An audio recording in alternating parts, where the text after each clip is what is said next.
तू इतकं का ओरडत आहेस? तुझ्या प्रियकराने वरात आणली नाही. मी वेळेवर आलो आणि तुझ्या वडिलांची इज्जत वाचवली. यासाठी आभार मान. आता हे रडण्याचं नाटक बंद कर. हर्षच्या हट्टापायी त्या निरागस मुलीला खूप वेदना झाल्या होत्या. जेव्हा कमी हुंड्यामुळे वरुणचे कुटुंबीय वेळेवर वरात घेऊन आले नाहीत, तेव्हा मानसीच्या वडिलांची असहाय्यता पाहून त्यांच्या जुन्या मित्राने रामेश्वर जिंदालने मानसीचे लग्न आपल्या मुलगा हर्ष जिंदाल याच्याशी लावून दिले. हर्ष अत्यंत तापट, कठोर स्वभावाचा आणि मानसीपेक्षा वयाने खूप मोठा होता. हर्षने कुठेतरी ऐकले होते की मानसीला वरुण आवडतो आणि केवळ याच गोष्टीमुळे मानसीचे आयुष्य रात्रंदिवस असह्य झाले होते. तू दुःखात इतकी का बुडाली आहेस? काय तुला तुझ्या प्रियकराची आठवण येते का? मानसीच्या मौनावर तो तो तिला नेहमी असा हिणवायचा. पण एके दिवशी अचानक स्वयंपाकघरात काम करत असताना ती बेशुद्ध झाली. मग हर्षची नजर तिच्या पाठीच्या खालच्या भागावर पडली, जिथे पसरलेला गडद लाल रंग पाहून त्याला जुन्या आठवणी येऊ लागल्या. लग्नाच्या दिवशी हर्षने एका स्त्रीचा आवाज ऐकला होता. अहो, जेव्हा मुलगा मुलगी एकमेकांना पसंत करत होते, तर मग त्याने वरात का आणली नाही? ते आठवून हर्षने रागाने ओठ आवळले. याचा अर्थ असा होता की ज्या मुलीशी त्याचे लग्न झाले होते ती आधीच दुसऱ्या कोणाची तरी स्वप्न पाहत होती आणि त्याच्या वडिलांनी त्याला बळीचा बकरा बनवून त्या मुलीसमोर उभे केले होते. आपल्यासोबत घेऊन जाण्याशिवाय त्याच्याकडे काहीच पर्याय नव्हता. त्याचे या सगळ्यावर काही नियंत्रणही नव्हते. ज्या मुलीचे त्याच्यासोबत लग्न झाले होते ती वडिलांना मिठी मारून जोरजोरात रडत होती. हर्षच्या मनात तिच्याबद्दल आधीच द्वेष निर्माण झाला होता. लाल रंगाच्या वधूच्या पोशाखात मानसी ढसाढसा रडत होती. तिच्या वडिलांनी तिच्या डोक्यावर हात ठेवला आणि डोळ्यात पाणी आणून म्हणाले, बाळा, हेच तुझं भाग्यमान. देव तुला सदैव सुखी आणि समृद्ध ठेवो. ते तिला आशीर्वाद देत होते. तर दुसरीकडे हर्ष मनातल्या मनात विचार करत होता, हे वडीलधारी लोक असे बोलत आहेत जणू काही मी कोणीतरी नीच माणूस आहे, जो त्यांच्या रूपसुंदरी मुलीला लग्न करून घेऊन जात आहे. जर माझ्या वडिलांचा सन्मान आडवा आला नसता तर मी या मुलीला सर्वांसमोर इथेच सोडून दिले असते. पण आता त्याला या संकटाला सामोरे जावे लागणार होते. थोड्या वेळाने तो रस्त्यावरून वेगाने गाडी चालवू लागला. हर्षची संतप्त बाजू पाहून त्याच्या वडिलांनाही धक्का बसला. गाडीच्या मागच्या सीटवर बसलेली मानसी भयभीत झाली होती. तिच्या जाळीच्या दुपट्ट्यातून तिला दिसत होते की कठीण काळात ज्या माणसाची तिने लग्न केले होते त्याच्या कपाळावर आठ्या पडल्या होत्या. तो प्रचंड रागावलेला होता. हे देवा, माझ्या नशिबात काय लिहिलंय? आधी मला त्या लोभी माणसाचा छळ सहन करावा लागला, जो माझ्याशी लग्न करणार होता, आणि जेव्हा मी त्याच्या तावडीतून सुटले तेव्हा हा चिडखोर आणि तापट माणूस माझा जीवनसाथी बनला. आता पुढे काय होणार आहे कोण जाणे. ती आधीच चिंतेने ग्रासली होती. ते दोघे पोहोचताच अंगणात अस्वस्थपणे फेऱ्या मारत असलेली सावित्री जिंदाल यांनी लाल साडी नेसून आपल्या मुलासोबत आलेल्या त्या मुलीला डोळे विस्पाटून पाहिले. त्यांना आपल्या डोळ्यांवर विश्वासच बसत नव्हता. हर्ष त्यांच्या बाजूने पुढे गेला आणि त्याच्या खोलीत जाऊन दार जोरात बंद केले. सावित्री जिंदाल यांनी आपल्या पतीला रागाने विचारले, हे काय आहे? तुम्ही हर्षला इतक्या घाईने का बोलावले? लग्नात नेमकं काय घडलं आणि तुम्ही या मुलीला इथे का आणलेत? तिला सत्य कबूल करायचं नव्हतं. मग रामेश्वर साहेब अधिकारवाणीने म्हणाले, सावित्री, या मुलीच्या वडिलांनी एकदा कठीण काळात मला खूप मदत केली होती. तू विसरलीस का?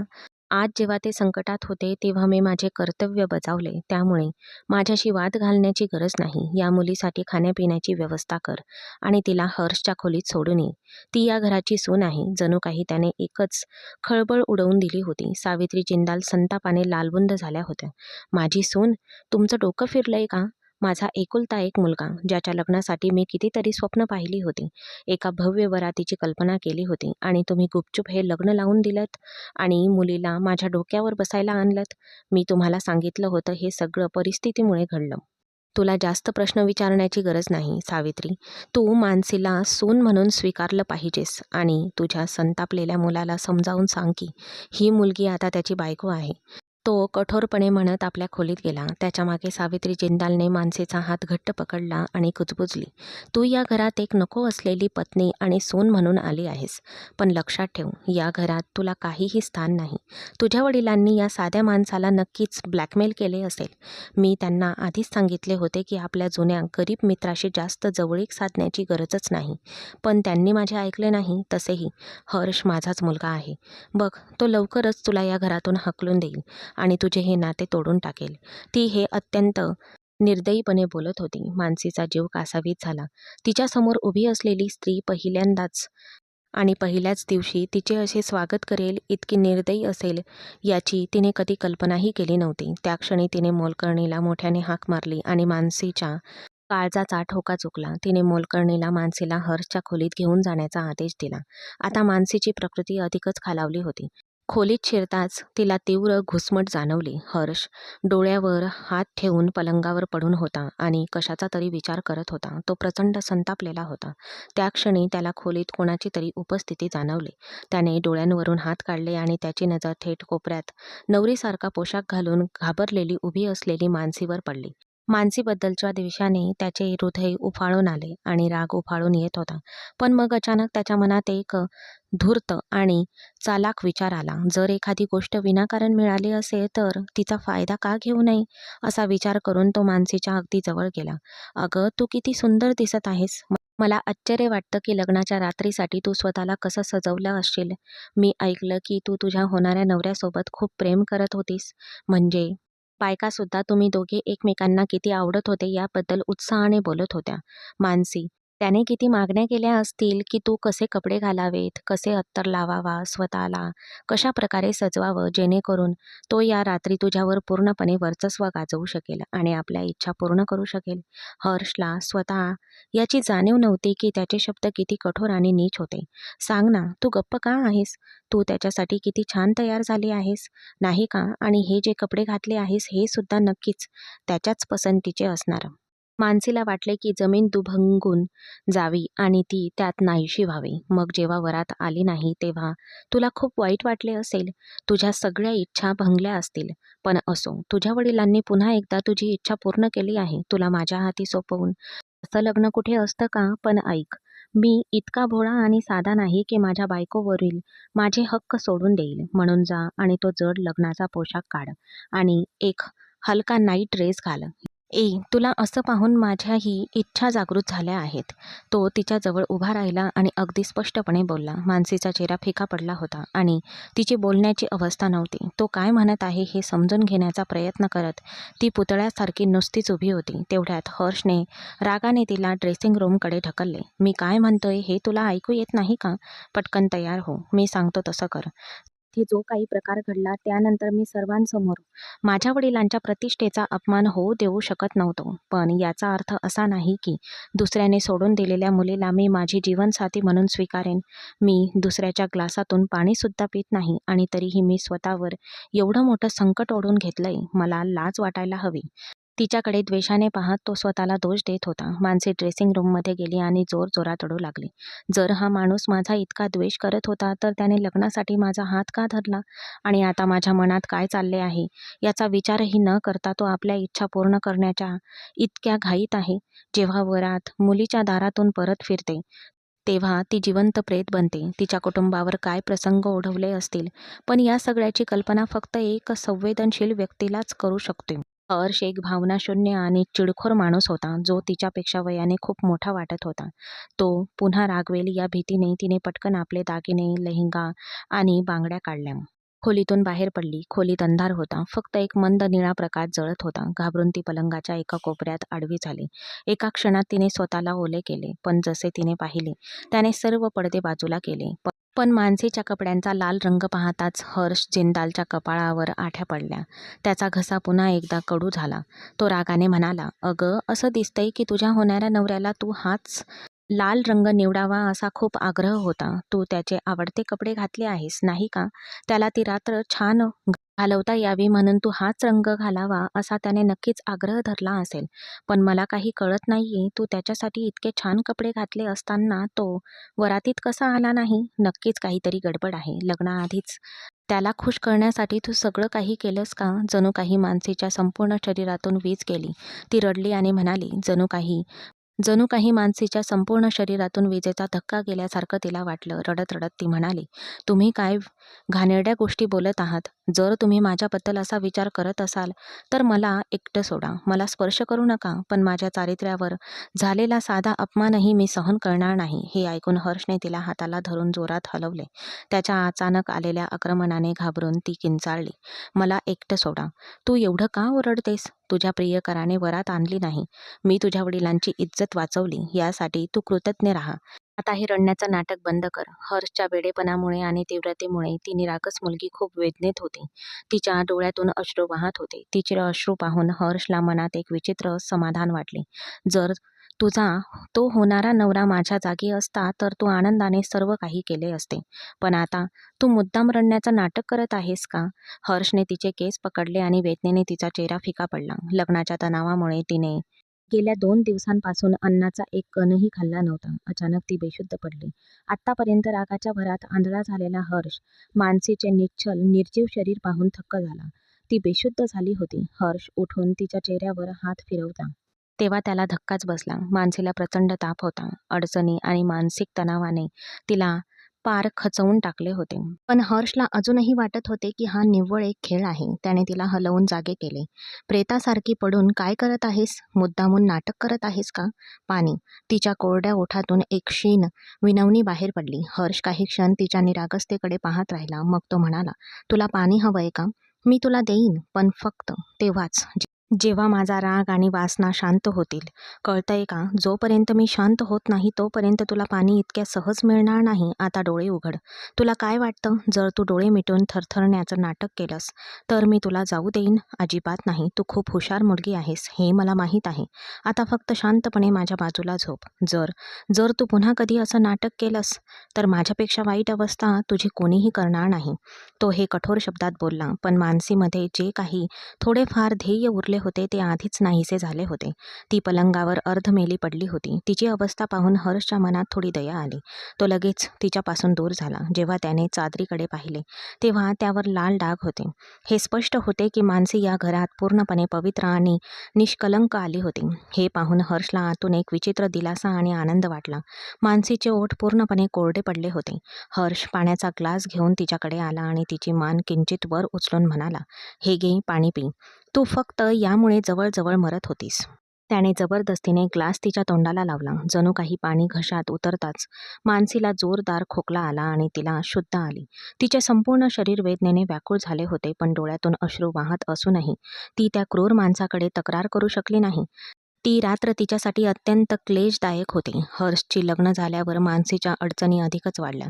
लग्नाच्या दुसऱ्याच दिवशी ती प्रचंड तापाने तळमळत आपल्या खोलीत पडून होती.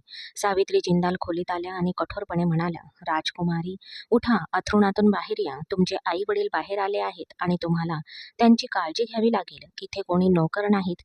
ज्यांनी माझ्या मुलाशी लग्न करण्यासाठी आम्हा सगळ्यांची फसवणूक केली, त्या तुमच्या आईवडिलांच्या चेहऱ्याकडे पाहण्याचीही मला इच्छा होत नाही. त्या रागाने खवळल्या होत्या. मानसी थरथर कापत जागी झाली. तिचे शरीर तापाने फणफणत होते. सावित्रीजींनी तिच्याकडे तिरस्काराने पाहिले आणि त्या खोलीतून निघून गेल्या. रात्रीच्या यातनांमुळे मानसीला नीट चालताही येत नव्हते. तिने डोळ्यांवर थंड पाणी ओतले. हात आणि चेहरा धुतला आणि चेहऱ्यावरचे भाव परत आणण्याचा प्रयत्न केला, जेणेकरून तिने सहन केलेल्या भयानक अनुभव तिच्या आईवडिलांच्या लक्षातही येणार नाही. तिच्या वडिलांनी ज्या माणसाशी तिचे लग्न ठरवले होते तो किती क्रूर होता आणि तिने हे लग्न केवळ वडिलांच्या दबावामुळेच केले होते, हे तिला लपवायचे होते. ती आपला दुपट्टा सावरत खोलीतून बाहेर पडणार होती. तेवढ्यात दार अचानक उघडले. हर्ष जिंदालची उंच, रुबाबदार आकृती तिच्यासमोर उभी होती. तो तिच्याकडे रोखून पाहत होता, पण त्याच्या चेहऱ्यावर कठोर भाव होते. ऐक, जर तुझे आई वडील तुला लग्नाच्या पगफेऱ्यासाठी घरी न्यायला आले असतील तर ते खूप मोठी चूक करत आहेत. आता तुझं माझ्याशी लग्न झालं आहे. मी तुला तुझ्या माहेरी जाऊ देणार नाही. त्यांच्यासमोर तुला नकार देऊन मला स्वतःची प्रतिमा खराब करायची नाही, म्हणून तुलाच त्यांना नकार द्यावा लागेल. कारण माझं अजूनही समाधान झालेलं नाही. तसंही आपलं नवं लग्न झालं आहे, त्यामुळे आता माझा तुझ्यावर पूर्ण हक्क आहे. हो. तिच्या अगदी जवळ आला आणि त्याने आपली नजर तिच्या शरीरावर रोखून धरली होती. मानसीने अस्वस्थपणे आपला दुपट्टा सावरला. तो तिचा नवरा असूनही त्याच्या नजरेने ती भयभीत झाली होती. जणू ती नजर तिच्या अंतरात्म्याला भेदत होती. ती आपल्या आई वडिलांना भेटायला गुपचूप हॉलमध्ये गेली. तिच्या वडिलांनी तिला मिठी मारली आणि तिच्यावर प्रेमाचा वर्षाव केला. रामेश्वर साहेबही तिथे बसले होते. मानसीच्या वडिलांनी संकोचून विचारले, तुमची परवानगी असेल तर मी माझ्या मुलीला काही दिवसांसाठी घरी घेऊन जाऊ शकतो का? रामेश्वर साहेब लगेच हसले आणि म्हणाले, हो हो, का नाही. तुम्ही घेऊन जाऊ शकता. माझी मुलगी मानसी तिला पाहिजे तितके दिवस आरामात राहू शकते. आपल्या सासऱ्यांचे शब्द शब्द ऐकून मानसी गप्प राहिली. मग हर्षची धमकी आठवून ती लाजत म्हणाली, "नाही नाही बाबा, मला आता जायचे नाही." हर्षने ठामपणे नकार दिल्यामुळे ती आपल्या वडिलांची खोटं बोलली. आपल्या मुलीने अवघ्या एका दिवसात सासरचं घर स्वीकारलं हे ऐकून तिच्या आईवडिलांना खूप आनंद झाला. म्हणून त्यांनी तिच्यावर जास्त दबाव टाकला नाही. पण त्या रात्री ती खोलीच्या एका कोपऱ्यात एकटीच बसून रडत होती. तिचे अश्रू पाहून हर्षला पुन्हा राग आला. "काय, तुला खरंच तुझ्या प्रियकराकडे जाण्याची इतकीच इच्छा झाली आहे का? माझं तुझ्या सौंदर्यावरचं समाधान झाल्यावर मी तुला स्वतःच सोडून देईन. मग त्याच्याकडे जा." हर्षचे शब्द ऐकून मानसीचा जीव कासावीस झाला. कसला माणूस आहे हा? हा तोच होता ज्याला तिच्या भावनांची यक्तिचित्तही जाणीव नव्हती. तो इतक्या विचित्र आणि अपमानकारक स्वरात बोलत होता जणू काही ती बाजारातून विकत घेतलेली एखादी वस्तू आहे. सुसंस्कृत मुलगी नाही. आपली वासना आणि राग बाहेर काढण्यापलीकडे या माणसाला तिच्या आत्म्याची काहीही पर्वा नव्हती. "मी खेळणं नाही, मी एक माणूस आहे." मानसीने पहिल्यांदाच हिंमत गोळा करून आपले ओठ उघडले. हर्ष तिच्याकडे रोखून पाहत म्हणाला, "तू माझ्यासाठी फक्त एक खेळणं आहेस, मनोरंजनाचं एक साधन. कारण तुझ्या वडिलांनी माझ्याकडे तुझ्याशी लग्न करण्यासाठी विनवण्या केल्या होत्या. माझ्या आयुष्यात स्त्रियांची कधीच कमतरता नव्हती आणि मला तुझी कधीच गरज भासली नाही. आता तू या घराची आणि माझी बायको म्हणून आली आहेस. म्हणून तुला तुझं कर्तव्य पार पाडावंच लागेल." हर्षने तिला पुन्हा पलंगाकडे ओढले, पण तो गोंधळलेला होता. त्याला मानसीच्या अस्तित्वाबद्दलचं एक विचित्र आकर्षण वाटत होते. तिचे अश्रूंनी भरलेले निरागस डोळे आणि निर्मळ चेहरा तिच्या पवित्रतेची साक्ष देत होते. त्याची इच्छा असूनही तो तिच्याकडे दुर्लक्ष करू शकत नव्हता. मानसीला तिचा पहिला होणारा नवरा आवडतो, जो लग्नाची वरात घेऊन आला नव्हता. या विचाराने त्याने आपल्या मनात शंकेचे बीज पेरले होते. हर्ष ऑफिसला निघून गेल्यावर मानसीला सावित्री जिंदालच्या द्वेषपूर्ण वागणुकीलाही सहन करावे लागायचे. तिने घरातील सर्व जबाबदाऱ्या तिच्या खांद्यावर टाकल्या होत्या. ती शांतपणे सर्व कामे करत असे. घरात साफसफाईसाठी मोलकरीण असली तरीही स्वयंपाक करणे आणि स्वयंपाकघर सांभाळणे ही संपूर्णपणे मानसीची जबाबदारी होती. लग्नाआधीही आणि लग्नानंतरही ती आपल्या जबाबदाऱ्यांपासून कधीच दूर पळाली नव्हती. तिला कामाची भीती वाटत नव्हती. पण लोकांच्या या कठोर आणि निर्दयी वागणुकीने तिला आतून पोखरून टाकले होते. भूतकाळातील आठवणी. हायस्कूलचे शिक्षण पूर्ण झाल्यावर मानसी एका खाजगी शाळेतून पदवीचे शिक्षण घेत असतानाच एका शाळेत शिकवू लागली. त्या दिवशीसुद्धा जेव्हा ती शाळेतून थकून घरी परतली, तेव्हा तिची आई रागाने म्हणाली, "मी तुला आज शाळेतून सुट्टी घे असे सांगितले होते. त्या मुलाचे घरचे तुला भेटायला येणार आहेत. पण तू माझं ऐकलं नाहीस." आईचे शब्द ऐकून ती थकून खुर्चीवर बसली. "आई, मी तुला सांगितलं होतं की मुलांच्या परीक्षा चालू आहेत आणि सुट्टी सहजासहजी मिळत नाही. मॅडम खूप रागवतात." ती निरागसपणे असे म्हणाली आणि स्वयंपाकघरात गेली, कारण तिला खूप भूक लागली होती. ती दररोज सकाळी नाश्ता न करता शाळेत जायची. कुटुंबाची आर्थिक परिस्थिती हालाकीची होती. त्यामुळेच ती शाळेत शिकवत असे. तिच्या वडिलांची एक छोटीशी सरकारी नोकरी होती, ज्यातून जेमतेम घरखर्च भागत असे. मानसी व्यतिरिक्त तिला आणखी 4 भावंडे होती, जी शाळा आणि महाविद्यालयात शिकत होती. त्याच संध्याकाळी मुलाचे कुटुंबीय आले. ती त्यांना आवडली आणि ते निघून गेले. पण ती तिच्या आईशी वाद घालत म्हणाली होती की, "आई, तुला माझं लग्न लावण्याची एवढी घाई का आहे? घराची परिस्थिती बघ. बाळा, तुझे वडील म्हणतात की दिवस खूप वाईट आहेत. लहान मुलींना जेवढ्या लवकर त्यांच्या स्वतःच्या घरात स्वीकारलं जाईल, तेवढंच चांगलं." तिची आई तिला धीर देत म्हणाली होती. नेमक्या याच गोष्टींमुळे तिचा मूड खराब झाला होता. पण परिस्थिती पुढे हार मानून अवघ्या 2 आठवड्यातच तिचा वरुणशी साखरपुडा झाला. वरुण एका मध्यमवर्गीय कुटुंबातील देखणा आणि कष्टकरी मुलगा होता. त्याचा साखरपुडा होऊन जेमतेम 2-3 आठवडे झाले होते. तेवढ्यात अचानक मानसीच्या मोबाईलवर एका अनोळखी नंबरवरून वारंवार फोन येऊ लागले. हा नंबर कुणाचा आहे हे तिला कळेनासे झाले. एके दिवशी वैतागून तिने फोन उचलला आणि आपल्या आईच्या कानाला लावला. "आंटी, मी वरून बोलतोय. मला मानसीशी बोलायचं आहे." आपल्या होणाऱ्या नवऱ्याचा आवाज ऐकून तिला खूप अस्वस्थ वाटले. काही दिवसांपूर्वीच तिच्या नंदेने तिच्याकडून तिचा नंबर घेतला होता. पण ती तिच्या भावासाठी आपला नंबर घेत आहे याची मानसीला अजिबात कल्पना नव्हती. तिला बोलायचं नाही असा तिने फक्त तिच्या आईला इशारा केला होता. पण तिच्या आईने जबरदस्तीने फोन तिच्या हातात दिला. तिला त्याच्याशी बोलायला भाग पाडले, कारण तो तिचा होणारा नवरा होता. "मानसीजी, तुमच्या घरच्यांनी चुकीचं केलं. त्यांनी लग्नासाठी 2 वर्षाची मुदत मागितली. मला वाटलं की या वेळेत आपण एकमेकांशी बोलून थोडा वेळ घालवू शकू." ती वरुणच्या बोलण्याला फक्त हो नाही म्हणत राहिली. तिला वरुणबद्दल कोणतीही भावना वाटत नव्हती. यानंतर वरुण तिला सतत फोन करू लागला. जी मुलगी शाळेत क्वचितच फोन वापरायची, ती आता ती आता त्याच्या सततच्या फोनमुळे मानसिकदृष्ट्या अस्वस्थ होऊ लागली. जर तिने नकार दिला असता तर तिच्या भावी पतीला वाईट वाटले असते. म्हणून तिने त्याचे प्रत्येक कृत्य मुकाट्याने सहन केले. पण एके दिवशी जेव्हा वरुणने तिला पहाटे 2 वाजता फोन केला, "यार, मला झोप येत नाहीये. मला एक विचित्र अस्वस्थता जाणवत आहे." तेव्हा हे सर्व खूपच वाढले असे तिला वाटू लागले. वरुणच्या आवाजात एक विचित्र नशा होती. "वरुण, प्लीज आता लगेच फोन ठेवा. मला सकाळी लवकर शाळेत जायचे आहे." मानसी नम्रपणे म्हणाली, "ठीक आहे, मी फोन ठेवतो. पण माझी एक गोष्ट तुला मान्य असली पाहिजे तरच." वरुणच्या पुढच्या मागणीने मानसीचा चेहरा रागाने लाल झाला. वरुण तिच्याकडे इतकं घाणेरडं आणि असभ्य कशाची तरी मागणी करू शकेल याची ती कल्पनाही करू शकत नव्हती. ती रागाने त्याला ओरडणारच होती. पण अचानक थांबली आणि तिने फोन ठेवून दिला. पण दिवसभर तिच्या मनात तोच विचार घोळत राहिला. तिला वरुण खूप चरित्रहीन वाटू लागला. दुसऱ्या दिवशी जेव्हा त्याने पुन्हा फोन केला, तेव्हा तो सारखी तिची माफी मागत राहिला. पण वैतागून मानसी तिच्या आईला म्हणाली, "आई, मला वरुण आवडत नाही.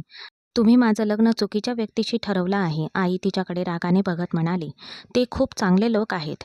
तुझ्या वडिलांनी सखोल चौकशी केली आहे. तू उगाच काळजी करू नकोस." पण मानसीला वाटू लागले की हा तिचा होणारा नवरा नसून एक जीवघेणी परीक्षा आहे.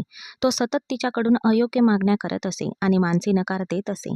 ती नकार देऊन देऊन थकली होती. कधी-कधी तो तिला एकटीला भेटण्यासाठी दबाव टाकायचा, तर कधी-कधी मध्यरात्री विचित्र शेरेबाजी करायचा. ती तीव्र मानसिक तणावातून जात होती. त्या दिवशी ती डोळ्यात अश्रू आणून संतापाने तिच्या आईकडे गेली आणि म्हणाली, "मला हे नातं पुढे चालू ठेवायचं नाही. जा आणि वरुणसोबतचं हे नातं ताबडतोब संपव." हे ऐकून आईने मानसीच्या गालावर जोरात थप्पड मारली आणि ओरडली, "निर्लज्ज मुली, तुला शुद्ध आहे की नाही? तुझे वडील आधीच घरातील समस्या आणि तुझ्या लग्नाच्या खर्चाने चिंतेत आहेत. आणि तू काय बोलतेस? मी हे नाते तोडून तुला घरी ठेवीन? म्हणजे आज हा एक प्रस्ताव आला आहे आणि आणि उद्या समाजात कोणी आपल्याकडे बघणारही नाही. वरून असं काय म्हणतो ज्यामुळे तुला प्रचंड राग येतो? अगं मुली, तो तुझा भावी नवरा आहे. जर तू आज त्याच्याशी नीट वागली नाहीस तर लग्नानंतर तुझं घर कसं उभारणार? ते प्रत्येक बाबतीत आपल्यापेक्षा चांगले आहेत. ते सदन घराण्यातले आहेत. तुझ्यासारख्या मुली अशा नात्यांसाठी आसुसलेल्या असतात. पण तो बोललेल्या अगदी क्षुल्लक गोष्टींवर तुला इतका राग का येतो? हे मला कळत नाही. जर तू हे नातं तोडलंस तर लक्षात ठेव, तुला आमचे मेलेले चेहरे दिसतील." आईकडून आत्महत्येची ही धमकी ऐकून ती पूर्णपणे शांत झाली. त्या रात्री जेव्हा वरुणने पुन्हा फोन केला आणि तीच क्षुल्लक मागणी पुन्हा केली, "यार, इतकी का लाजतेस? आपलं लग्न होणार आहे. आज आणि आत्तापासून तू मला तुझा नवरा समजायला हवं. माझ्या समाधानासाठी तू तुझा दुपट्टा काढू शकत नाहीस का? मी तुला पूर्णपणे नग्न व्हायला सांगत नाहीये. मी फक्त एवढंच म्हणतोय की तुझ्या अंगावरून दुपट्टा काढ आणि मला एक फोटो पाठव. नाहीतर मी तुला व्हिडिओ कॉल करेन."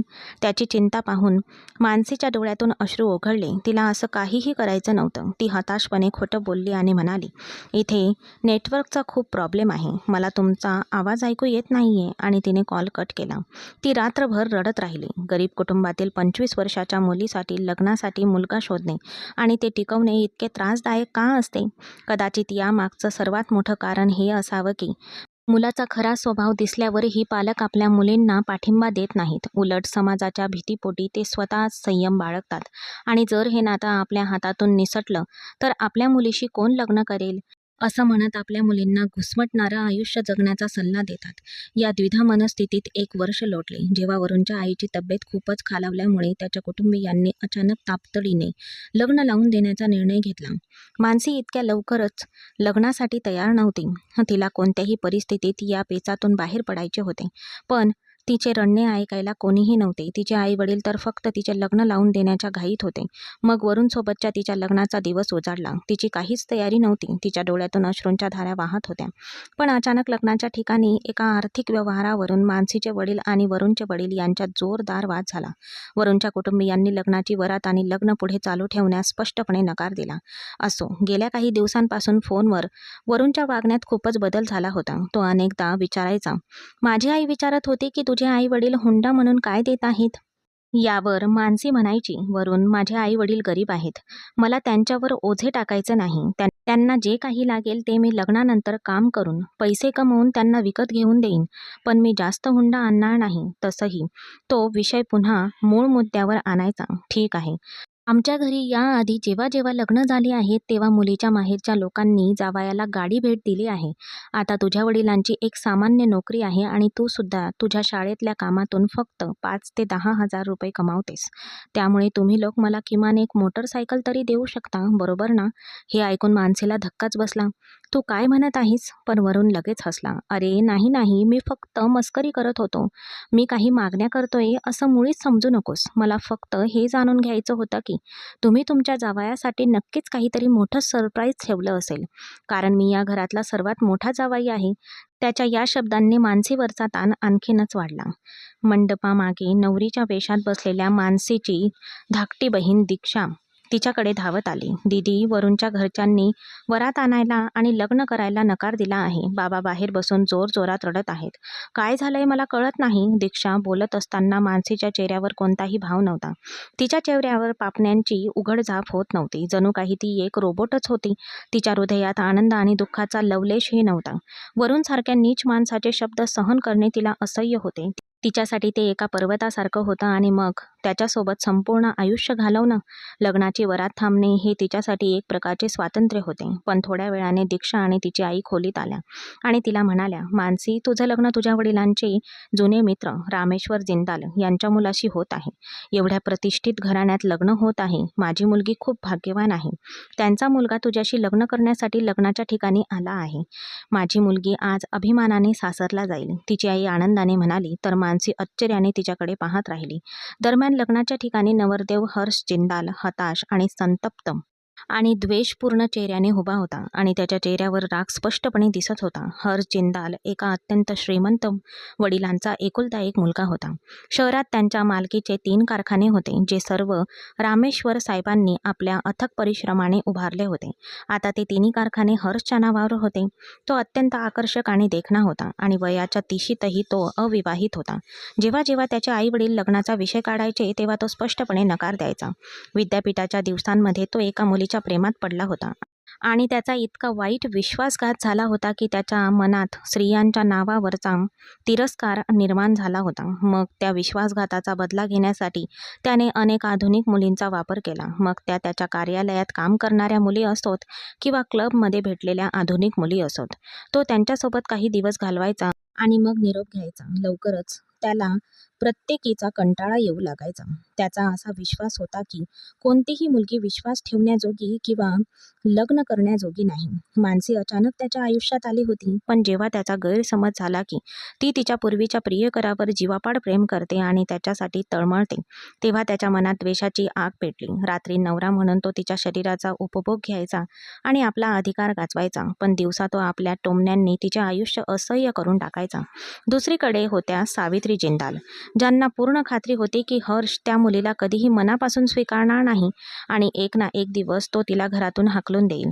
त्या दिवशी जेव्हा मानसी पूर्णपणे थकून खोलीत आली तेव्हा हर्ष तिला रागाने म्हणाला, तू माझ्यासमोर अशी उदास चेहऱ्याने का बसली आहेस? मला तुला थकलेलं बघायचं नाही. जा आणि नीट कपडे घाल. हर्षच्या आज्ञेनुसार ती लगेचच उठून उभी राहिली. का माहीत नाही, हर्ष त्याला मानसीच्या शरीराची इतकी सवय झाली होती की तो तिच्याशिवाय जगू शकत नव्हता.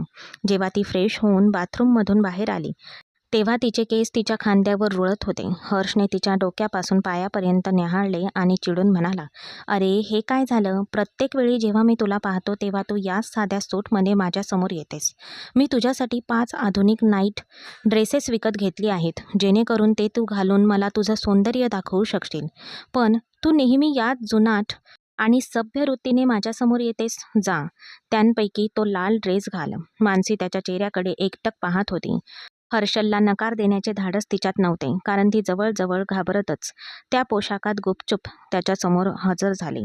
हर्ष जिंदाल तिला त्या अवस्थेत पाहून जणू त्याचा संताप अनावर झाला होता. तो तिच्याजवळ झुकला आणि म्हणाला, मला तू कळत नाहीस.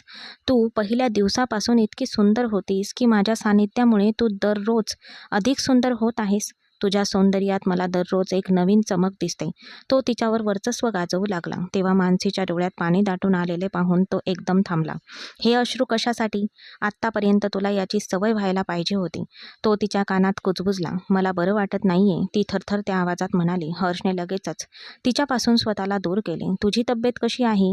मलाही तपासू दे. त्याने तिच्या कपाळावर हात ठेवला आणि तिचे तापमान तपासू लागला. मग मानसी ओठ आवळून म्हणाली, मला ताप नाहीये. गेल्या काही दिवसांपासून मला फक्त एक विचित्र अस्वस्थता जाणवत आहे. मला खूप अशक्त आणि चक्कर आल्यासारखं वाटतंय. पुरे झाले हे बहाणे. तुझ्यासारख्या बायका घरकाम करायला मागे पुढे पाहत नाहीत, पण तुझा नवरा जवळ आला की लगेच बहाणे करायला लागतात. त्याच्या आवाजात प्रचंड राग होता, पण मानसी गप्प राहिली. मग थोड्या वेळाने तिने हिंमत गोळा केली आणि म्हणाली, तुमचं म्हणणं असेल तर मी काही दिवसांसाठी माझ्या माहेरी जाऊ शकते का? तिचे डोळे पाणावले होते. जणू काही ती हर्षजवळ भीक मागत होती. हर्ष काही क्षण तिच्या निरागस चेहऱ्याकडे पाहत राहिला. का हे त्याला कळत नव्हते. त्याने एकदम परवानगी दिली. ठीक आहे, पण फक्त 2 दिवसांसाठी. त्यापेक्षा जास्त काळ थांबू नकोस. हे ऐकून मानसीला खूप आनंद झाला. दुसऱ्या दिवशी सकाळी हर्ष कामावर जाताना तिला तिच्या आईवडिलांच्या घरी सोडून गेला. जेव्हा तिच्या आईने तिचा फिकट आणि अशक्त चेहरा पाहिला तेव्हा तिला काळजी वाटू लागली. काय झालं बाळा? तुझी तब्येत बरी दिसत नाही. तू काही खात पीत नाहीस का? सावित्री जिंदाल कोणत्या प्रकारची बाई आहे हे मला चांगलंच माहीत आहे. तिने तुझं आयुष्य नक्कीच असह्य केलं असेल. तिच्या आईच्या आवाजात एक खोल दुःख होते. मानसीने आश्चर्याने विचारले, तुला आईबद्दल कसं माहीत आहे? आई खेदाने म्हणाली, तुला का माहीत नाही? रामेश्वर भाई तुझ्या वडिलांचे खूप जुने मित्र आहेत. तू जेव्हा खूप लहान होतीस तेव्हा त्याच्या बायको आणि मुलासोबत आपल्या घरी तो यायचा.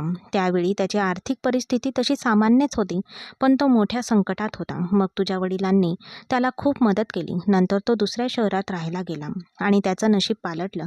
आता त्याचे स्वतःचे कारखाने आहेत. ती सावित्री मला ओळखायला सुद्धा तयार नाही. माझा विश्वासच बसत नाही की ही तीच बाई आहे जी फाटलेल्या कपड्यांमध्ये फिरायची. पण बाळा, तो हर्ष तुला वाईट वागणूक देतो का गं? मानसीचे ओठ आवळले. तिला आपल्या आईला काहीही सांगून नाराज करायचे नव्हते, म्हणून तिने विषय बदलला आणि म्हणाली, आई, काय झाले आहे ते मला कळत नाही. गेल्या काही दिवसांपासून मला खूप चक्कर येत आहेत. मला अंधारी येत आहे. मला खूप अशक्त वाटत आहे. मला काही गंभीर आजार झाला आहे का गं आई? आईने आश्चर्याने तिच्याकडे पाहिले. तू डॉक्टरकडे गेली होतीस का? जेव्हा मानसीने नकारार्थी मान हलवली तेव्हा तिची आई हसून म्हणाली, कोणास ठाऊक, बाळ येणार असल्याची काही चांगली बातमी असेल ही. तू एकदा डॉक्टरांचा सल्ला घ्यायला पाहिजेस. हे अशक्य आहे आई. मानसी थक्क होऊन कठोरपणे म्हणाली. आईच्या हृदयाची धडधड वाढली. तुझं काय म्हणणं आहे? हर्षने अजून तुझ्यासोबत नवरा बायकोचं नातं प्रस्थापित केलं नाही का? आईच्या शब्दांनी मानसीचा चेहरा शरमेने आणि संकोचाने लाल झाला. तो माणूस तिचा पूर्णपणे वेडा आहे हे ती आपल्या आईला कसे सांगणार होती? तो रात्रभर सुद्धा थांबत नाही. मग नातं कसं निर्माण होणार नाही? माहेरी सुद्धा मानसीची तब्येत खूप बिघडली होती आणि ती काहीही खाऊ शकत नव्हती. दरम्यान हर्षला मानसीशिवाय एक रात्रही काढणे कठीण जात होते. तो रात्रभर अथरुणात तळमळत होता. अखेरीस पहाटे 1 वाजता त्याने आपला मोबाईल फोन काढला आणि मानसीचा नंबर डायल केला. अनेक रात्रींनंतर माहेरच्या सुरक्षित वातावरणात शांत झोपलेली मानसी फोन वाजल्याने अचानक घाबरून जागी झाली आणि तिने फोन कानाला लावला. पती या नात्याने हर्ष अधिक अरवानीने म्हणाला, आज मी तुला इथे राहायला परवानगी दिली आहे, पण आजपासून तू तुझ्या आईवडिलांच्या घरी कधीही जाणार नाहीस. फक्त उद्या सकाळी तयार राहा. मी नाश्त्यानंतर लगेचच येईन आणि तुला परत घेऊन जाईन. मी तुझ्याशिवाय एक रात्र सुद्धा राहू शकत नाही. मला माहीत नाही तू माझ्यावर कोणती जादू केली आहेस. हर्षचा आवाज ऐकून मानसी तंद्रीतून पूर्णपणे जागी झाली. ती पलंगावर उठून बसली आणि तिने स्क्रीन पाहिला. त्यावर हर्ष जिंदालचे नाव झळकत होते.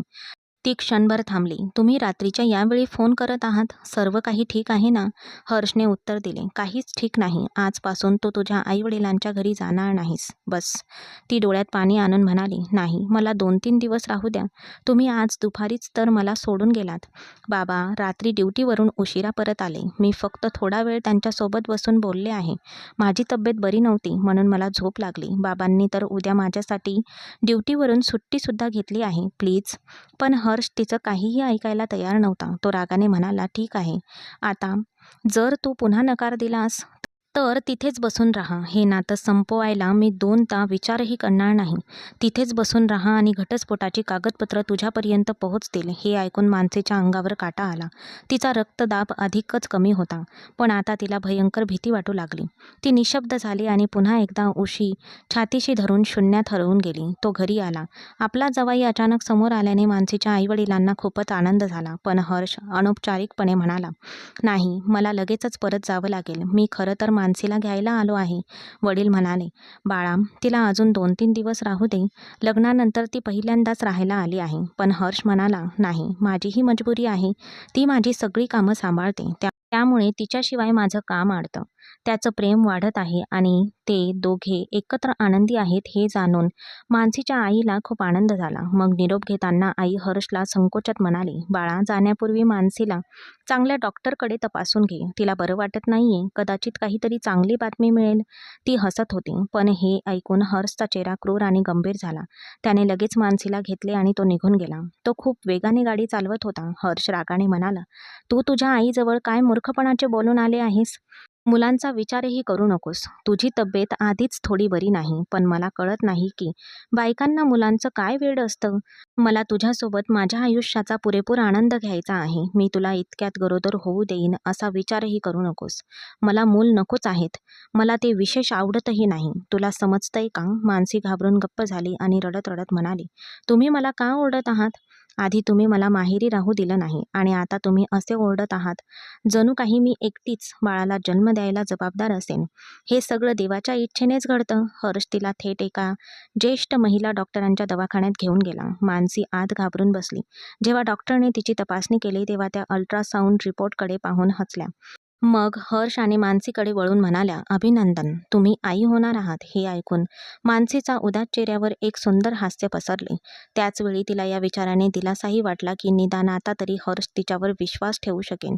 जर त्याने तिच्यावर थोडी दया दाखवली तर ती त्याच्या क्रूरतेपासून आणि आक्रमकतेपासून वाचेल. तिला शांत झोप लागेल आणि कदाचित तिची सासू सावित्री जिंदाल हिचाही तिच्याबद्दलचा दृष्टिकोन बदलेल. पण जेव्हा मानसी हर्षला सांगते की ती गरोदर आहे, तेव्हा तो रागाने भडकला. तो रागाने पाय आपटत म्हणाला, "हे सगळं का आणि कसं झालं? मला मूल अजिबात नको आहेत. मला तुझ्यासोबत दररोज रात्री पूर्वीपेक्षाही जास्त अधिकाराने आणि तीव्रतेने वेळ घालवायचा आहे." मानसी संकोचात म्हणाली, "डॉक्टर म्हणतात की मी खूप अशक्त आहे. मला वेळेवर फळं आणि दूध खायला हवं आणि पुरेशी झोप घ्यायला हवी. तरच बाळाचं आरोग्य चांगलं राहील." आणि आणि त्या असंही म्हणाल्या की माझ्या नवऱ्याने काही महिने माझ्याजवळ येऊ नये. हे ऐकून हर्षचा राग गगनाला भिडला. आपल्या इच्छांच्या मार्गात कोणताही अडथळा सहन करण्याच्या मनस्थितीत तो नव्हता. ते घरी परतल्यावर सावित्री जिंदालने रागाने त्यांच्याकडे पाहिले. तो रागाने आपल्या खोलीत गेला. सावित्री जिंदाल मानसीला टोचून म्हणाली, "तू इथे आलीस राणीसाहेबा. असं दिसतंय की तुला वातानुकूलित खोलीची आणि आपल्या घरातील सुखसोयींची सवयच झाली आहे. म्हणूनच तू तुझ्या आईवडिलांच्या घरी एकही दिवस घालवला नाहीस आणि ताठ मानेने परत आलीस." मानसीने तिच्या कठोर शब्दांकडे दुर्लक्ष केले आणि अगदी शांत आवाजात म्हणाली, "आई, खरं तर माझी तब्येत खूपच खराब होती. म्हणून हर्ष मला डॉक्टरांकडे घेऊन गेले होते. मी मी आई होणार आहे." हे ऐकून सावित्री जिंदाल यांच्या चेहऱ्यावरचे भाव पूर्णपणे बदलले. त्यांच्या चेहऱ्यावर एक मोठे हास्य उमटले. ती लगेच पुढे गेली आणि तिने मानसीला मिठी मारली. "बरं, तू खरं सांगते आहेस का?" तिला मानसी आवडत नसली तरी तिच्या एकुलत्या एक मुलाचा वंश पुढे चालवणारी तीच होती. मानसीबद्दलच्या प्रेमाने तिचे हृदय भरून आले. त्या क्षणी मानसीला असे वाटले की जणू तिने संपूर्ण जगत जिंकले आहे. सावित्री तिला प्रेमाने म्हणाली, "बाळा, तू निश्चिंत राहा. तुला कोणत्याही घरकामाची काळजी करण्याची गरज नाही." पण या सगळ्यात हर्षचे वागणे पूर्णपणे बदलले होते. त्याचे मौन, राग आणि मानसीला घाबरवून लागले होते. त्या रात्री जेव्हा हर्ष कामावरून घरी परतला, मानसीने हिंमत करून त्याच्या शेजारी जाऊन बसली आणि तिने विचारले, "आपल्या होणाऱ्या बाळाबद्दल तुम्हाला आनंद होत नाही का?" हर्ष थंडपणे म्हणाला, "मला काही फरक पडत नाही. मला फक्त रोज रात्री तुझ्यासोबत वेळ घालवायचा आहे आणि याच्या आड येणाऱ्या कोणत्याही गोष्टीचा मी तिरस्कार करेन." मानसी संकोचात म्हणाली, "पण हर्ष, डॉक्टर म्हणाले की तुला 2-3 महिने थोडं नियंत्रण ठेवावं लागेल." तिचं वाक्य पूर्ण होण्याआधीच हर्षने तिला पलंगावर ढकलले आणि म्हणाला, "मला ही 2-3 महिन्यांची गोष्ट सांगू नकोस. आजकालचे डॉक्टर काहीही बकवास सांगत राहतात. मी तर एक रात्रसुद्धा तुझ्यापासून दूर राहिलो नाही आणि राहणारही नाही, असं म्हणत त्याने तिच्यावर जबरदस्तीने वर्चस्व गाजवायला सुरुवात केली. जेव्हा त्याने मानसीवर ताबा मिळवायला सुरुवात केली, तेव्हा तिला अचानक खूप अस्वस्थ वाटू लागले. तिला मळमळू लागले. तिने हर्षच्या पकडीतून स्वतःला सोडवून घेतले आणि ती बाथरूमकडे धावली, जिथे तिला जोरजोरात उलट्या होऊ लागल्या. हे पाहून हर्षच्या चेहऱ्यावर किळस उमटली. जेव्हा मानसी धापा टाकत बाहेर आली, तेव्हा तिला चक्कर येत होती. ती पलंगावर निष्प्राण पडून म्हणाली, "हर्ष, माझी तब्येत अजिबात बरी नाही. कृपया समजून घे. तुझा हा त्रास सहन करण्याची माझी अवस्था नाही. गेल्या 5 महिन्यात मी तुला कधीच, कशासाठीही नकार दिला नाही. तुला जे हवं होतं ते मी सहन केलं. पण आता मला या वेदना सहन होत नाहीत." तिला वाटते की कदाचित तिला या अवस्थेत पाहून हर्षचे मन द्रवेल. पण हर्षवर जणू काही सैतानाचा संचार झाला होता. तो निर्दयीपणे हसला आणि म्हणाला, "बरं, तुला काय कष्ट करायचे आहेत? तुला फक्त शांतपणे पडून राहायचे आहे. सगळी मेहनत आणि शक्ती माझी असेल. तू फक्त शांतपणे पडून राहा आणि मला माझे काम करू दे." असे म्हणत त्याने पुन्हा तिच्यावर जबरदस्ती केली. गरोदरपणाच्या या नाजूक अवस्थेत हर्षचा छळ सहन करून मानसी पूर्णपणे थकून गेली. दुसऱ्या दिवशी सकाळी तिला डोळेही उघडता आले नाहीत आणि तिला प्रचंड ताप आला होता. जेव्हा सावित्री जिंदाल खोलीत आल्या आणि त्यांनी मानसीची अवस्था पाहिली, तेव्हा त्या हादरून गेल्या. तिला ताबडतोब डॉक्टरकडे घेऊन जा, असे म्हणत त्यांनी हर्षला खडसावले. जेव्हा हर्ष तिला डॉक्टरकडे घेऊन गेला, तेव्हा ती महिला डॉक्टर हर्षवर भडकली. "मी तुम्हाला आधीच सांगितलं होतं की तिची प्रकृती आणि तिच्या पोटातलं बाळ दोन्ही खूप नाजूक आहेत," ती कठोरपणे म्हणाली. "त्यामुळे तुम्ही दोघांनी अंतर ठेवायला हवं होतं. पण बघा, तुमच्या निष्काळजीपणामुळे बाळाला गंभीर इजा होऊ शकते." डॉक्टराने त्याला समजावण्याचा सर्वतोपरी प्रयत्न केले, पण पाषाण हृदयी असलेल्या हर्षवर कशाचाही परिणाम झाला नाही. त्या रात्रीसुद्धा मध्यरात्री जेव्हा हर्षला अस्वस्थ वाटले, तेव्हा त्याने डॉक्टरांच्या सर्व सूचनांकडे दुर्लक्ष केले आणि पुन्हा मानसीवर हल्ला केला. आता मानसीचा संयम पूर्णपणे सुटला होता. ती ओरडली, "हर्ष, मला माफ कर. तू मला कशासाठी शिक्षा देत आहेस? तुला काही लाज वाटत नाही का? मी एक जिवंत माणूस आहे की तुझ्या तालावर नाचणारी कठपुतली? तुझं बाळ माझ्या पोटात वाढत आहे. मी दुहेरी वेदना सहन करत आहे. हे तुझ्या लक्षात का येत नाही?" जेव्हा हर्षने मानसीला आपल्यासमोर इतक्या मोठ्याने बोलताना पाहिले, तेव्हा त्याचा पुरुषी अहंकार जागा झाला. त्याने मानसीच्या गालावर जोरदार थप्पड मारली आणि गर्जना करत म्हणाला, "माझ्यासमोर इतक्या मोठ्याने बोलण्याची तुझी हिंमतच कशी झाली? तुझा श्वासच काढून घेईल." मग रागाच्या भरात त्याने मानसीच्या पोटात जोरदार ठोसा मारला. ठोसा मारल्यानंतर तो अत्यंत अश्लील स्वरात म्हणाला, "ज्या मुलासाठी तू तळमळत आहेस, मला वाटतं ती तुझ्या जुन्या प्रियकर वरुणचं रक्त आहे. लग्नाआधी तू त्याच्यासोबत रात्री घालवल्या असतीलच, नाही का? नाहीतर लग्नानंतर अवघ्या 1.25 महिन्यातच कोणतीही मुलगी इतक्या लवकर गरोदर राहिली नसती."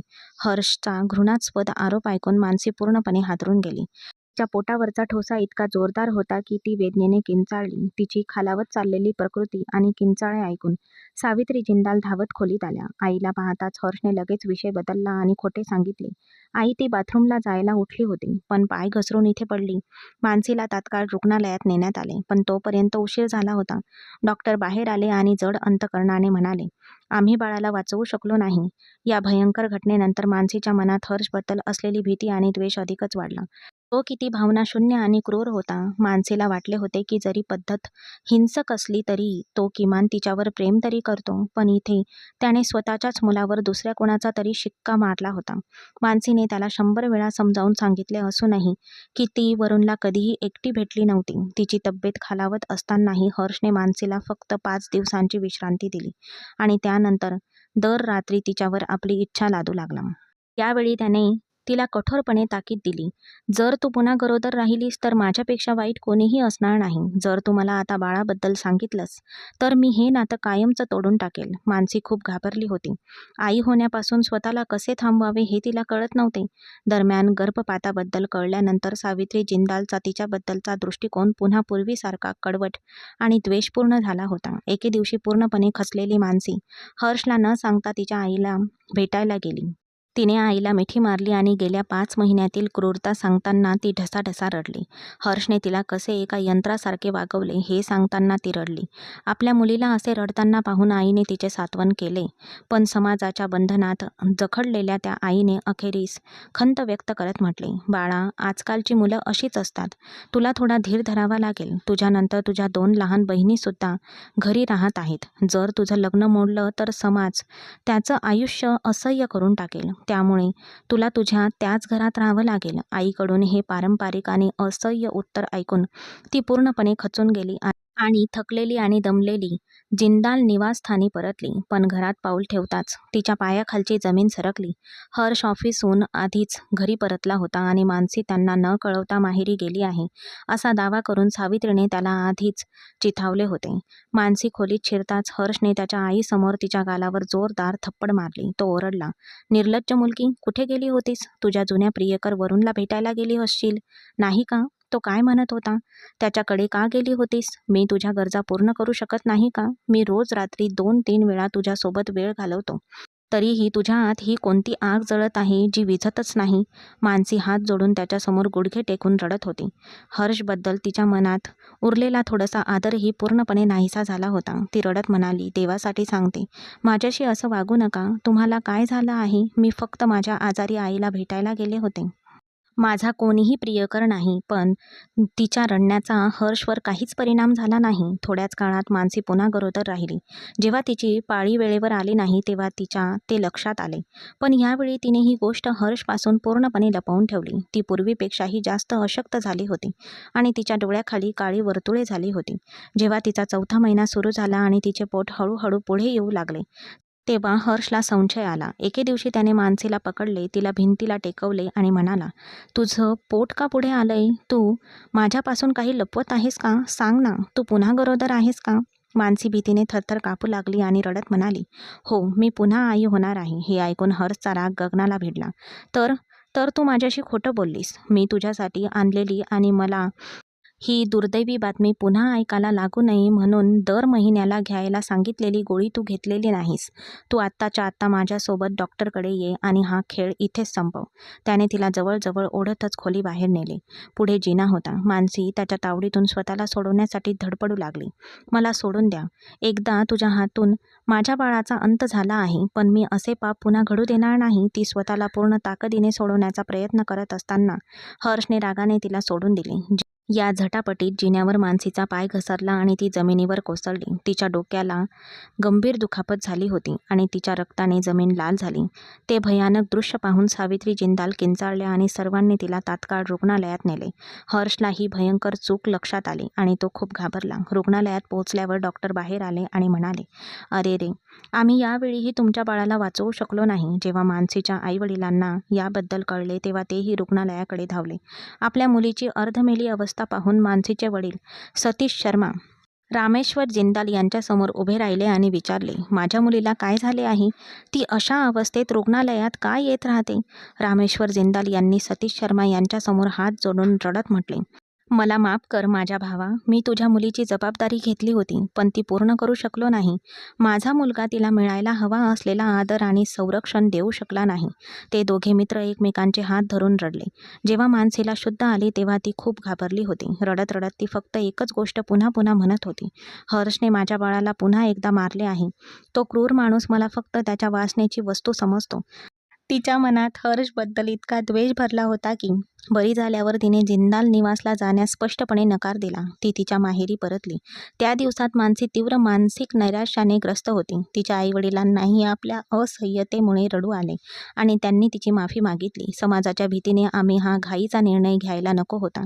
आम्ही तुझ्यासाठी चुकीचा जीवनसाथी निवडला. दुसरीकडे जेव्हा हर्षला त्याचे वडील रामेश्वरजी आणि आई सावित्रीजी यांच्याकडून कडक शब्दात कान उघाडणी झाली आणि ती रिकामी खोली त्याला सतावू लागली तेव्हा त्याला मानसीची आठवण येऊ लागली.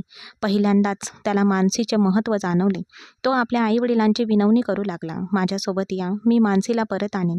मी शपथ घेतो की मी तिच्याशी पुन्हा कधीही असं वागणार नाही. मला तिची किंमत कळली आहे. जेव्हा ते सर्व मानसीच्या घरी पोहोचले तेव्हा ती तिथे नव्हती. सतीश शर्माने हात जोडून रामेश्वरजींना म्हटले, रामेश्वरभाई, मला फक्त एवढंच हवं आहे की हे प्रकरण कोर्टात जाऊ नये. पण तुमच्या मुलाने माझ्या मुलीला कायमची मुक्त करून घटस्फोटाच्या कागदपत्रांवर सही केली तर ते अधिक चांगलं होईल. हर्ष लगेच सतीश शर्माच्या पाया पडला. काका, असं बोलू नका. मला माझ्या चुकांची खूप लाज वाटते. मी मानसीला पुन्हा त्रास होऊ देणार नाही. पण मानसीचे वडील आपल्या निर्णयावर ठाम राहिले.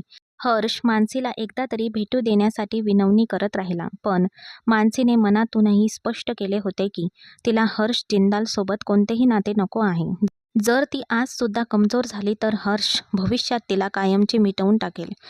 अखेरीस प्रचंड दबावाखाली हर्षने घटस्फोटाच्या कागदपत्रांवर सही केली. मानसीनेही थरथरत्या हातांनी सही करून त्या नरक यातनेच्या जीवनातून स्वतःला कायमचे मुक्त केले. या घटनेनंतर मानसीला वाटले की ती ती आता दुसऱ्या कोणत्याही पुरुषावर विश्वास ठेवू शकणार नाही. तिने आपले सर्व लक्ष तिच्या अपूर्ण शिक्षणावर केंद्रित केले. भूतकाळातील ती काळी पाने विसरणे सोपे नव्हते, पण ते अशक्यही नव्हते. शिक्षण पूर्ण झाल्यावर तिला एका प्रतिष्ठित बहुराष्ट्रीय कंपनीत चांगली नोकरी मिळाली. सुरुवातीचे दिवस खडतर होते, पण तिला पगार उत्तम होता. कंपनीने तिला एका आलिशान अपार्टमेंटमध्ये एक फ्लॅट दिला. संपूर्ण घराची आर्थिक जबाबदारी स्वीकारून ती आपल्या लहान भावंडांसोबत आणि आईवडिलांसोबत तिथे राहायला गेली. लवकरच तिच्या लहान भावाचेही शिक्षण पूर्ण करून तिने चांगली नोकरी मिळवली. आता सर्व काही चांगले झाले होते. काळ पुढे सरकत राहिला आणि मानसी आता आयुष्याच्या अशा टप्प्यावर पोहोचली होती जिथे माणसे परिपक्व होतात. हर्षपासून विभक्त होऊन 7 वर्ष उलटली होती. पुन्हा एकदा तिची आई ती तिच्यावर स्थायिक होण्यासाठी थोडा दबाव टाकू लागली, पण मानसी एक दीर्घ श्वास घेऊन शांत राहायची. त्याच कंपनीत तिचा बॉस आरव मल्होत्रा होता. आरव एक अतिशय नम्र, समजूतदार आणि आदरणीय माणूस होता. काही वर्षांपूर्वी बाळंतपणात त्याच्या पहिल्या पत्नीचे निधन झाले होते. आता त्याला 5 वर्षाचा मुलगा होता. आरवला मानसी एक परिपक्व आणि सक्षम स्त्री वाटत होती, जी त्याच्या आणि त्याच्या मुलाच्या भविष्यासाठी अगदी योग्य होती. जेव्हा आरव आदराने मानसीच्या घरी लग्नाची मागणी घालण्यासाठी आला, तेव्हा आपल्या आईवडिलांचा आनंद आणि त्याच्या मुलाचा निरागसपणा पाहून मानसीने लग्नाला होकार दिला. अशा प्रकारे तिने एका नवीन आणि आनंदी जीवनाची सुरुवात केली. आरव खरोखरच तिच्या आयुष्यात भेटलेला सर्वोत्तम व्यक्ती होता. त्याने मानसीवर आपली इच्छा कधीही लादण्याचा प्रयत्न केला नाही. उलट तिला पूर्ण आदर आणि मोकळीक दिली. दुसरीकडे मानसीच्या निघून गेल्यानंतर हर्ष जिंदाल 2 वर्ष तीव्र मानसिक नैराश्याने ग्रस्त होता. मग त्याची आई सावित्री जिंदालच्या प्रचंड दबावाखाली आपल्याच वयाच्या मुलीशी पुन्हा लग्न केले. आता जेव्हा जेव्हा हर्ष आपल्या मित्रांच्या मुलांना पाहत असे, ज्यामुळे काही जण आता शाळेत जाण्याइतके मोठे झाले होते, तेव्हा त्याच्या हृदयात एक खोल वेदना दाटून येत असे. त्याला सतत वाटत असे की जर त्याने मानसीशी इतके क्रूरपणे आणि अमानुषपणे वागले नसते, तर आज त्याची स्वतःची मुले त्याच्या अंगणात हसत खेळत असती. तो सुद्धा एक सामान्य माणूसच होता. एका वडिलाप्रमाणे तो त्याचा हात धरून त्याला शाळेत सोडवायला गेला असता आणि त्याच्या इच्छा पूर्ण करत बसला असता. तो आपल्या दुसऱ्या पत्नीकडे मूल होण्याच्या सुखासाठी वारंवार प्रार्थना करायचा, पण लग्नाला इतकी वर्ष होऊनही त्यांना मूलबाळ झाले नाही. व हर्ष अनेकदा रागाने आपल्या दुसऱ्या पत्नीला टोमणे मारायचा. मला वाटतं तुझ्यात काहीतरी गडबड आहे. तू वांज आहेस. नाहीतर माझी पहिली पत्नी मानसी लगेचच गरोदर राहायची. तू गरोदर का राहत नाहीस? त्याची दुसरी पत्नीसुद्धा एक स्वाभिमानी स्त्री होती. ती गप्प बसली नाही. तिने उलट उत्तर दिले, मिस्टर हर्ष जिंदाल, माझ्यावर बोट दाखवण्याआधी स्वतः डॉक्टरांकडून तपासणी करून घ्या. कदाचित समस्या तुमच्यातच असेल.